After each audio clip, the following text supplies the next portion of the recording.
Alan Nairn, thank you very much for joining us today. You're welcome. What I'd like to do today is look at America's foreign policy through the prism of Obama's first year as President of the United States. How well do you think Barack Obama did as U.S. President in his first year? First, just by getting elected, Obama accomplished a huge positive breakthrough in American culture by striking a blow against white racism. That was a wonderful accomplishment that he deserves credit for. But when it comes to fundamentals, like the bailout of Wall Street, failing to shift resources that could keep starving people from starving, being willing to kill civilians overseas, being willing to continue U.S. support for what the RAND Corporation, an extension of the U.S. Pentagon, has called repressive regimes overseas. Obama has been just as bad as Bush. In fact, it seems that he has probably been responsible for killing more civilians during his first year in office than Bush was during his first year, and maybe even than in Bush's last year as well. Can you give us specific numbers? It's hard to give specific numbers. This is a system of over 700 military bases spread across dozens of countries, a military budget that's almost equal to the military spending in all the rest of the world combined. And there are about roughly 40 repressive regimes, killer forces worldwide that the U.S. is backing with arms and training and intelligence and political support. And Obama has continued that support for regimes that kill civilians. He has not cut off one of them. So you could say he's kept that machine set on kill. The U.S. president under the U.S. system has tremendous authority over these kinds of policies. He could almost unilaterally cut off the aid to these regimes, to these forces, if he chose to abide by international law, by the local murder laws, by various U.S. laws on the book, which prohibit most such aid. But Obama has chosen not to. The second dimension is that Obama has a personal special project, and that is the wars in Afghanistan and Pakistan. And Obama proved he was willing to kill by saying that he would up the attacks on Afghanistan and also Pakistan. How much of what goes on in terms of American foreign policy would you say is kept secret from the American people and, outright being lied about? Most of what the U.S. does overseas is on the public record somewhere.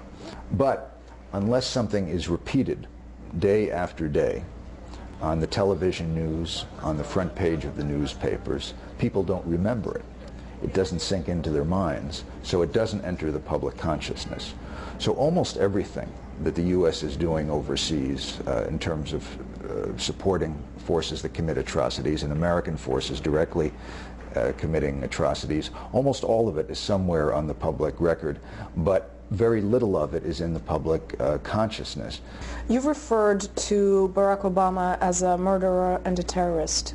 You don't think it's stretching it? No.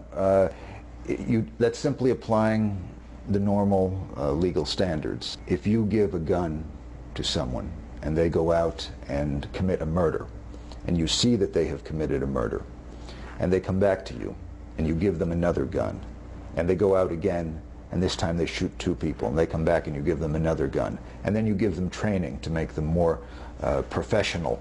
You give them intelligence, and they use that intelligence to kill more victims. You can be indicted and jailed as, at a minimum, an accessory to murder, and perhaps on more severe charges of murder. That is criminality. And that is what the U.S. has been doing when it gives guns, for example, to Israel, and they go into Gaza, and they, as the Goldstone report, the UN report concluded, target and kill Palestinian civilians. That is what happens in dozens of countries where the U.S. backs repressive forces. And that is murder. And the president is ultimately responsible for that. Let's talk a little bit about national security. Do you think Americans should feel safer with the way Barack Obama has been handling the war on terror?